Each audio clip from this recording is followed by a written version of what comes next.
Money management untuk investor. Cek video ini.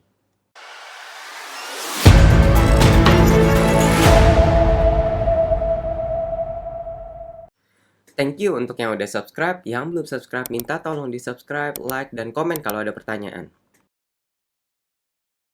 Aku akan bahas dulu kenapa sih teman-teman perlu nonton video ini. Kenapa teman-teman perlu tahu money management. Kalau kita tahu kayak Mike Tyson dulu menghasilkan uang yang sangat banyak. Dia menghasilkan 5,6 triliun. Itu kalau hidup di Indonesia sih udah bisa enak ya. Tapi karena lifestyle dia dulu yang sangat tinggi dan jelas tidak memperhitungkan manajemen, debt management, dan lainnya, hal itu juga akan habis teman-teman.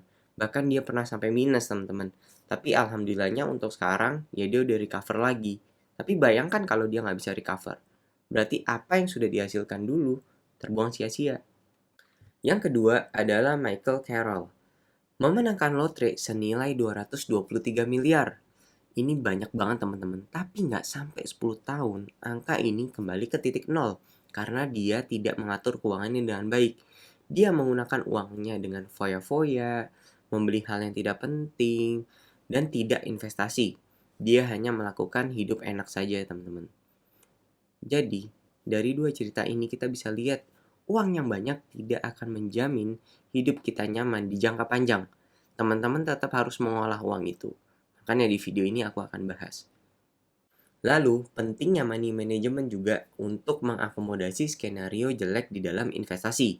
Misalkan investasi kita turun 50%. Jangan sampai kita realize loss untuk menutupi kebutuhan kita. Aku mau kasih cerita. Waktu itu aku punya teman, dia investasi seluruh dana harian dia. Dia tidak memisahkan mana dana jangka pendek dan mana dana jangka panjang. At the end, pada saat dia butuh uang, dia bingung harus cari kemana. Ya, mau nggak mau dia harus cairin dana investasinya. Yang pada saat itu dia cerita lagi minus 25%. Akhirnya dia cairin, dia realize loss. Dia rugi sekitar minus 10 juta, teman-teman. Dan bayangkan kalau misalkan dia bisa menunggu atau dia punya money management yang bagus. Nggak sampai 6 bulan, saham yang tadi dia invest ternyata naik 50% teman-teman. Jadi ini penting banget untuk money management sebagai seorang investor. Dua hal tadi yang mendasari kenapa teman-teman harus nonton video ini. Oke, aku langsung lanjut. Apa sih yang harus dilakukan oleh investor untuk money management? Yang pertama, cek rasio keuanganmu. Untuk rasio utang, usahakan di bawah 30%. Dan teman-teman hati-hati, kalau pada saat teman-teman cek sekarang ternyata udah lebih dari 50%. Saranku, teman-teman bisa jual beberapa aset yang tidak produktif untuk menurunkan rasio utang teman-teman. Usahakan teman-teman punya asuransi. Asuransi ini alokasikan 10-15% saja. Jadi jangan banyak banget teman-teman karena akan mubazir. Ingat, asuransi bukan investasi.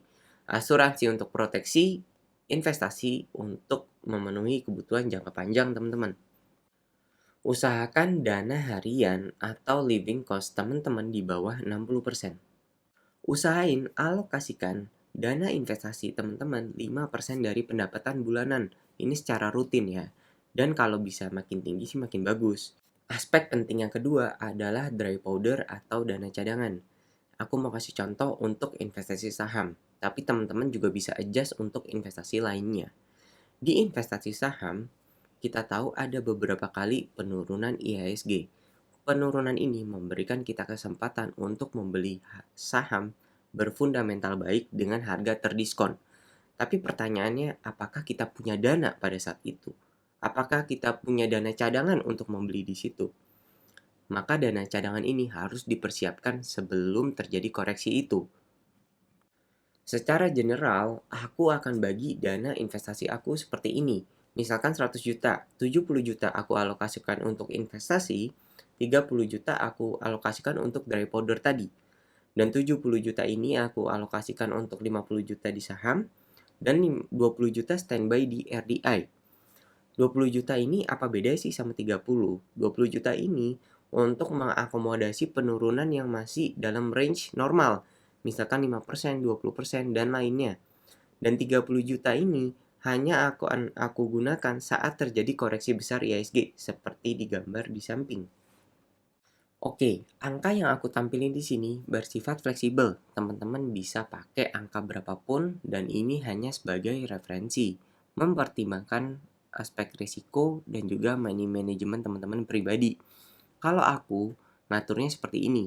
Pada saat IHSG sideways, aku standby dry powder 30%. Pada saat IHSG crash yang ditunjukkan di kotak warna merah, aku alokasikan dry powder aku hanya 0-5%. Karena di saat ini aku belanjain seluruh uangku, teman-teman. Dan pada saat nanti IHSG back to normal atau naik kembali, aku alokasikan dana dry powder aku mendekati 30%.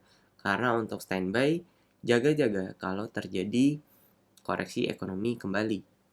Manajemen dry powder seperti ini teman-teman juga bisa pakai untuk investasi reksadana, emas, atau investasi properti. Karena tren investasi pasti akan similar, teman-teman. Ada naik, ada kalanya turun. Yang ketiga, beli barang sesuai kemampuan kita. Konsepnya adalah teman-teman usahakan beli fungsi bukan gengsi.